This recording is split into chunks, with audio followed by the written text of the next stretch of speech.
agak berat juga ya ngomong terakhir ini, bukan karena materinya berat, tetapi ingin menyampaikan sesuatu yang barangkali tidak begitu disukai oleh ibu-ibu dan bapak-bapak sekalian ya. Pemerintahan Presiden Jokowi adalah sebuah contoh di mana kontrol parlemen mati suri, sehingga dengan mudahnya undang-undang yang mengkhianati masyarakat, yang mengkhianati konstitusi itu digolkan. Soal izin yang namanya tambang tersebut, konsesinya itu akan kembali ke negara pada tahun 2024 dan seterusnya. Karena peng-peng penguasa sekaligus pengusaha, maka yang terjadi adalah undang-undang yang sudah di depan mata mengembalikan bumi, air, dan kekayaan alam terkandung di dalamnya dikuasai oleh negara dan digunakan sebesar-besarnya untuk kemauan rakyat, akhirnya diubah. Yang memperpanjang konsesi itu secara otomatis selama 20 tahun, 10 kali 2. KM 50 dan Kanjuruhan itu contoh nyata bagaimana murahnya nyawa manusia di Republik Indonesia ini. Utak-atik KM 50, nggak ada yang berani. Kalau Lulu berani mengungkapkan besok saya mau inquiry KM 50, good. Tapi saya yakin Anda nggak akan berani. Madu, salah satu obat paling mujarab, insya Allah. Sedia madu ternak dan madu hutan. Dihasilkan oleh lebah dari nektar bunga asli, bukan dari gula yang dimakan lebah. Proses higienis, kemasan praktis dan elegan. Garansi 1 juta rupiah jika terbukti madu kami tidak asli. Terbaik, madu kelanceng, dari lebah spesial. Hubungi Dr. Refli Harun. Assalamualaikum warahmatullahi wabarakatuh. Keren cadas. Agak berat juga ya ngomong terakhir ini, bukan karena materinya berat, tetapi ingin menyampaikan sesuatu yang barangkali tidak begitu disukai oleh ibu-ibu dan bapak-bapak sekalian ya kan. Tapi kita harus menyampaikan sesuatu yang menurut saya benar dari sisi keyakinan dan teori, karena itulah gunanya kita belajar. Nah, dalam konteks Prabowo ini, jadi memang ada kebutuhan realistis dari Prabowo untuk menarik minimal 1 dan mudah-mudahan maksimal 2 dari partai politik yang ada.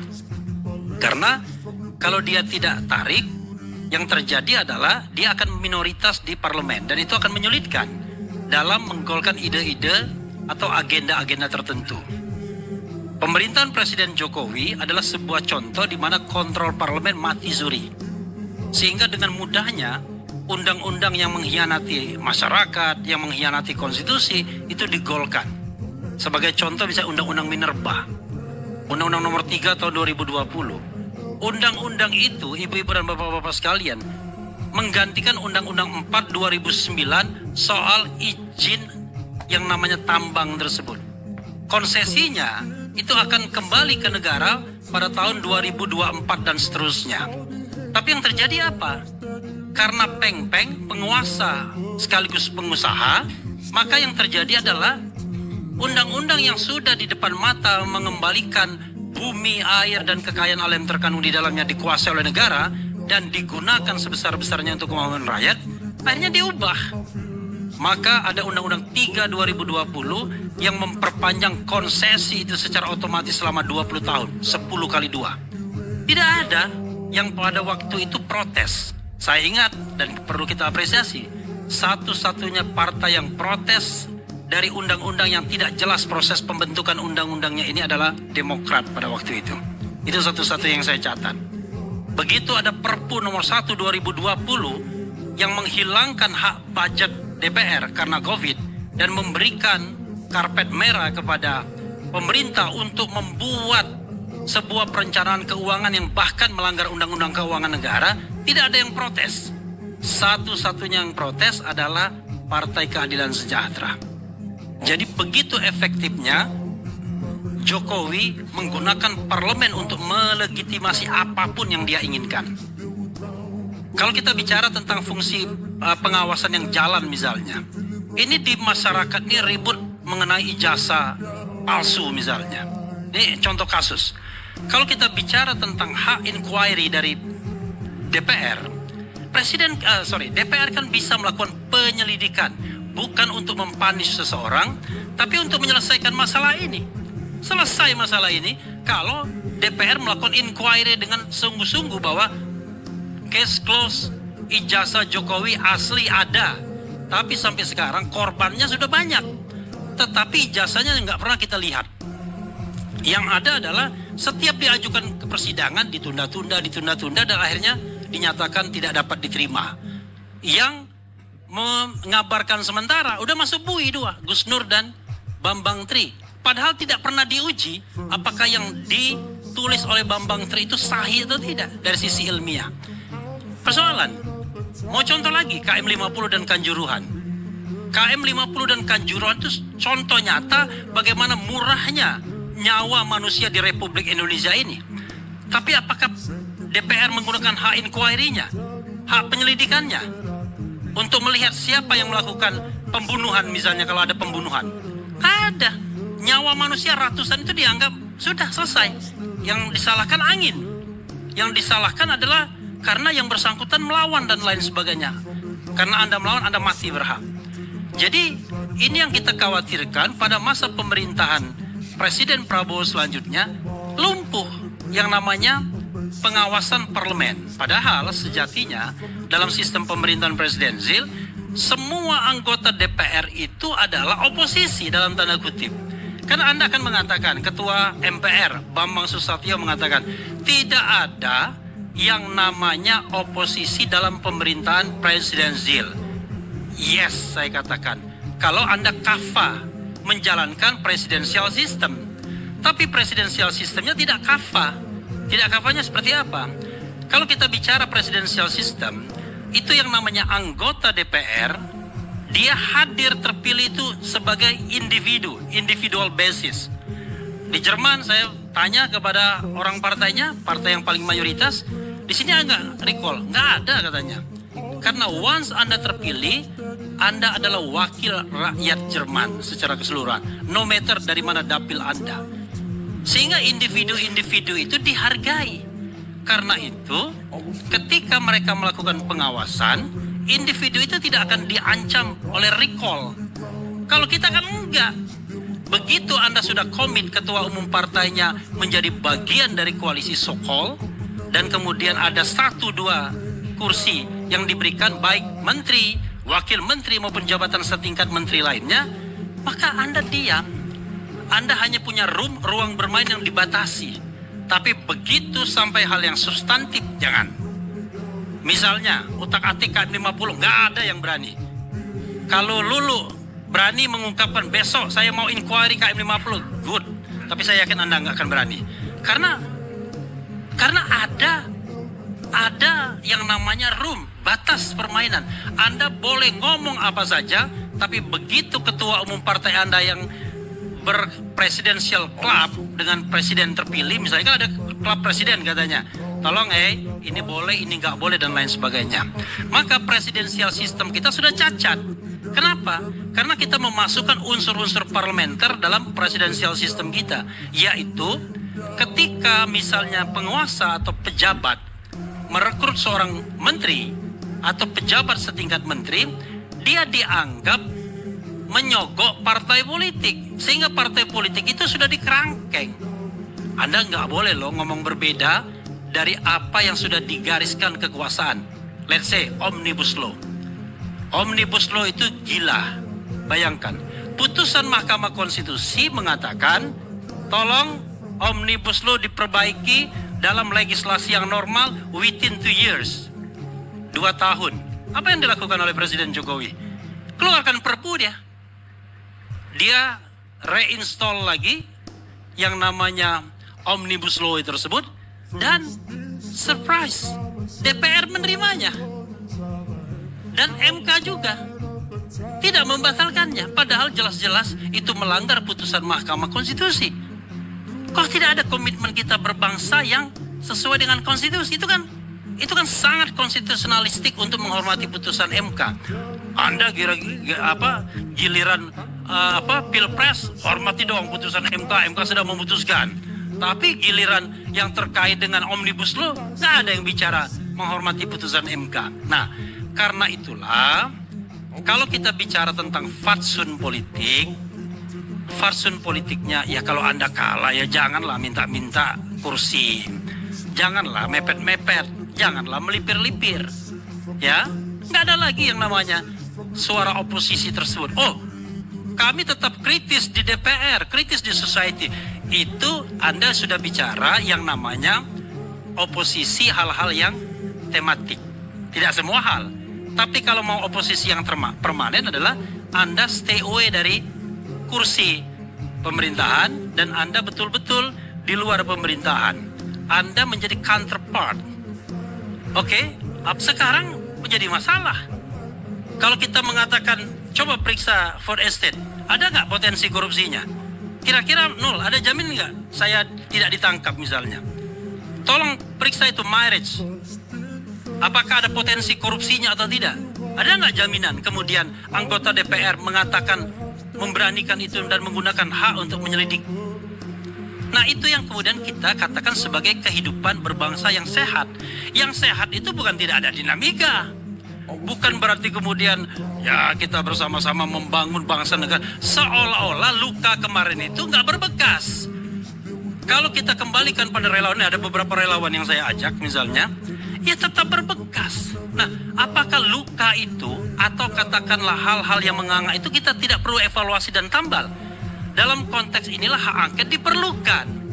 Tetapi masalahnya adalah kalau kita ingat ininya lukanya menganga, hak angket itu saya yakin dikhawatirkan bukan menyembuhkan luka nantinya, malah membuat luka makin kelihatan.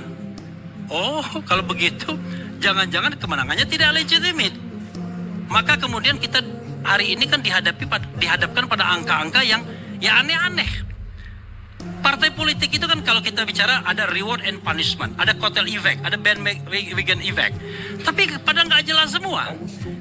3 partai dari Anies Baswedan itu tambah semua kursinya. Nasdem 10, PKB 10 kalau nggak ada berubah di MK, dan PKS 3. Prabowo, apakah kalau Anda mendukung Prabowo pasti tambah? Enggak. Buktinya Demokrat nggak nambah. Bahkan Demokrat kurang 10.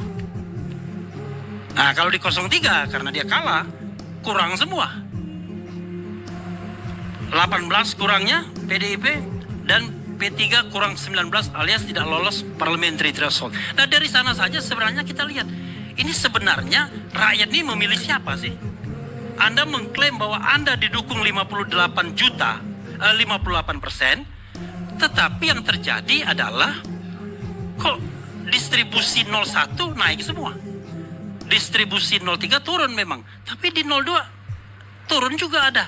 Dan Gerindra sendiri sebagai partai yang paling sah, kalau kita bicara tentang kotel effect, ternyata nambahnya cuma 8 kursi saja. Kan aneh kan? Kursi Gerindra itu cuma 16%, Prabowo 58%. Berarti 42% dinikmati partai lain, termasuk partai di 01, karena mereka mengalami peningkatan kan, kalau kita bicara mengenai suaranya. Oke, karena itu menurut saya ke depan ya memang ada yang namanya koalisi yang sifatnya ideologis, ada yang sifatnya strategis, dan susahnya adalah pragmatis hari ini. Kalau kita lihat warna partai politik sebenarnya kan nggak jelas saja. PKS yang mestinya doing kanan, ya kan, harusnya kan gabungnya sama PKB, tapi so long time PKB sama PDIP. Maka menurut saya akhirnya benar yang dikatakan Scott Manwaring bahwa yang namanya multi party system itu tidak kompatibel dengan presidential system. Kalau presidential system itu biasanya nggak banyak orangnya, ya 1, 2, 3 partai, 4 partai saja. Kalaupun ada, biasanya hybrid system seperti Prancis, banyak partai, presidennya kuat tapi perdana menterinya juga kuat. Nah, Indonesia ini terlalu banyak partai sehingga kutukan minority presiden selalu ada. Karena selalu ada, tiba-tiba kok selalu minoritas ya presidennya. Sekarang jangan berbangga kita, tidak ada partai besar di Indonesia, tidak ada. Semua partai di Indonesia itu partai menengah, tidak ada. Karena kalau partai besar itu partai yang menguasai parlemen 50% plus 1, itu partai besar, partai yang bisa kontrol pemerintahan. Tapi partai sekarang partai rame-ramean. Karena itu caranya adalah agar pemerintahan selalu didukung, maka yang terjadi adalah elitisasi partai politik. Maka benar yang dikatakan Bambang Pacul itu, udahlah. Yang namanya politik Indonesia kan tidak tergantung Lulu, tidak tergantung Bro Barus, tidak tergantung Pandana Baban, tidak tergantung Nul. Tergantung pucuk pimpinan-pimpinan partai politik. Ketika sekjen partai politik bertemu untuk mendukung hak angket, itu baru level sekjen. Belum kata akhir di ketua umum partai politik. Megawati sampai sekarang kita nggak tahu dia dukung hak angket apa enggak, karena no voice, nggak ada suaranya. Sementara partai 01, partai yang saya dukung kemarin, maksud saya paslonnya yang saya dukung kemarin bilang begini, pakai requirement, kami mau tapi kalau situ duluan. Nggak lari namanya. Kalau kita mau berjuang menang atau kalah itu soal lain. Toh tidak ada juga hal yang kita korbankan. Seandainya kita yakin bahwa pemilu ini securang-curangnya, segentong-gentong babinya, kan begitu. Tetapi karena kita sendiri pengen lihat kiri kanan, maka yang terjadi adalah ya sudahlah, kita manfaatkan politik hari ini. Siapa tahu seperti kata Adi tadi, Anda nggak usah perlu menang dah kalau untuk ikut dalam pemerintahan presidensial ini. Ya kan? Dan terakhir, ya, selain minority president, ya, yang namanya power tends to corrupt. Absolute power corrupt absolutely. Bukan hanya korupsi dalam pengertian korup, tetapi kekuasaan itu ingin selalu berlebih-lebihan. Dia tidak ingin inherent di dalam dirinya secara natural, tidak ingin ada orang yang melebihi kekuasaan dia. Tidak ingin ada orang yang mengontrol dia. Tidak ingin ada orang yang bersuara berbeda dengan dia. Di sini aja kalau kita suara berbeda langsung kita terganggu. Kan begitu. Apalagi kekuasaan. Tetapi kekuasaan di dunia manapun harus dikontrol. Anda yakin bahwa Prabowo negarawan yang sesungguh-sesungguhnya? Nggak yakin saya. Boleh dong saya mengatakan nggak yakin? Dari mana ketidakyakinan saya? Track record kan bisa menunjukkan itu. Ya kan? For estate, marriage, kemudian bagaimana perdebatan, sakit hati betul. Dinilai 11 misalnya, masa begitu saja dimasalahkan misalnya. Nah, tetapi sebagai warga negara, walaupun dalam hati saya nggak percaya dengan pemimpin ini, tapi saya harus hormati proses electionnya. Nanti kita lihat, mudah-mudahan saya salah. Refli Harun salah. Menyesal kamu tidak mau gabung dengan pemerintahan. Ternyata Prabowo Subianto presiden yang baik, Gibran Rakabuming presiden yang baik. Mereka pantas 20 tahun berkuasa. Mudah-mudahan begitu. Ya, tapi kalau tidak, saya sudah mengatakan bahwa lihat nanti apakah betul kita punya presiden yang canggih ataukah presiden yang gampang emosi. Wassalamualaikum warahmatullahi wabarakatuh.